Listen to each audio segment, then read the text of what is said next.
Financial ക്രൈസിസിലോട്ട് പോയി കഴിയുമ്പോൾ നമ്മൾക്ക് വിഡ്രോവൽ സിംറ്റംസ് ഉണ്ടാവും, അതുപോലെ തന്നെ സൂയിസൈഡൽ തോട്ട്സ് ഉണ്ടാവും എന്ന് പറഞ്ഞില്ലേ. ഇതിലൂടെ കടന്നു പോകുന്ന ആളുകളാണെങ്കിൽ സ്വന്തം ശരീരത്തിലോട്ട് തന്നെ ഒന്ന് ശ്രദ്ധിച്ചാൽ മനസ്സിലാവും.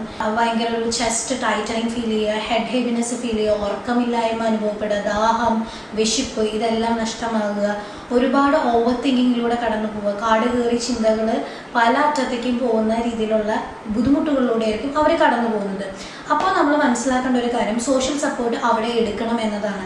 സോഷ്യൽ സപ്പോർട്ട് എടുക്കുക എന്നത് പറയുമ്പോഴേക്കും ഒരു ലോജിക്ക് ചോദിക്കും, കാശിന് കാശാണ് വേണ്ടതെന്ന്. ശരിക്കും പറഞ്ഞു കഴിഞ്ഞാൽ നമ്മളൊരു സോഷ്യൽ സപ്പോർട്ട് എടുക്കുന്ന സമയത്ത് നമ്മുടെ ഒരു റൂട്ട് എങ്ങനെയാണ് നമുക്ക് ക്രൈസിസ് വന്നത് എന്നതിനെ കുറിച്ച് നമ്മൾ തുറന്ന് സംസാരിക്കുമ്പോൾ, ഒന്നില്ലെങ്കിൽ നമ്മൾ തുറന്ന് സംസാരിക്കുമ്പോൾ ഇത് കേൾക്കുന്ന വ്യക്തിക്ക് നമുക്ക് സജഷൻസ് പറഞ്ഞു തരാൻ പറ്റും. അതല്ലെങ്കിൽ നമ്മൾ തന്നെ തുറന്ന് സംസാരിക്കുമ്പോൾ നമ്മൾ ഭയങ്കര റിലാക്സ്ഡ് ആവും. അവിടെ നമുക്ക് ഒരുപാട് ഐഡിയാസ് ഉണ്ടാവുകയും ചെയ്യും. പിന്നെ നമ്മൾ ഇവിടെ ഏറ്റവും പ്രധാനമായിട്ട് ശ്രദ്ധിക്കേണ്ട ഒരു കാര്യം എന്ന് വെച്ചാൽ ഇമ്പൾസീവായിട്ട് ഒരു ഡിസിഷൻസും എടുക്കാൻ പോകരുത്. ക്ഷമയോടെ തന്നെ ലോജിക്കലി സിസ്റ്റമാറ്റിക് ആയിട്ട് പ്ലാൻ ചെയ്തിട്ട് തന്നെ ആ ക്രൈസിസിനെ നേരിടുക.